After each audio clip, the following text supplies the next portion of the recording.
Meron tayong bagong ano na naman yan?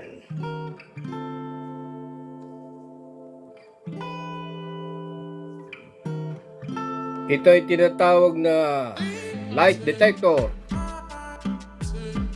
Anong gamit niya?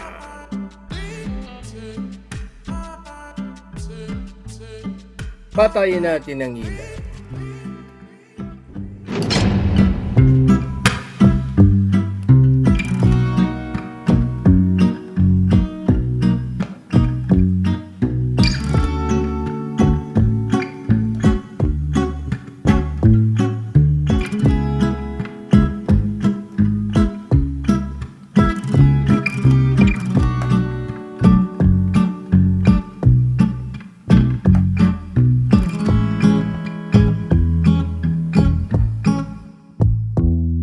That is our new project, light detector using LDR.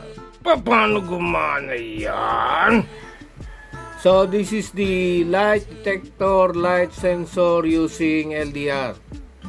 So we need an LDR, light dependent resistor. This is light dependent resistor, a light sensor. Also, we need the LED module with the resistor and LED in series with the LDR and the 9 volts battery. This is 9 volts. So why is it that LED turns on when there is a light? So if there's no light, as if we are covering the LDR, this LDR has a high resistance. It has a dark resistance, a high resistance. Whenever it is in the dark, or there is no light on it, there is a high resistance or highly resistive. But when there is a light, there's light. For example, there is a flashlight, the resistance will decrease. That's why the current will flow from positive flowing to the LDR, to the resistor, to the LED, then back to the negative. That is the conventional current.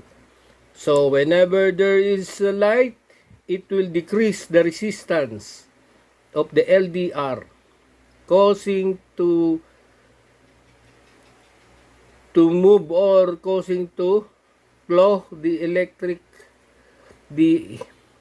current to the LDR and then to the resistance and LED. It will turn on this LED because of the light.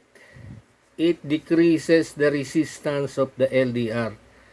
So when we are using flashlight, or whenever it sends any light, it will decrease the resistance and causing the current to flow from LDR to the resistor and to the LED, then back to the ground. And because of that, it is called light detector or light sensor. It can detect any lights.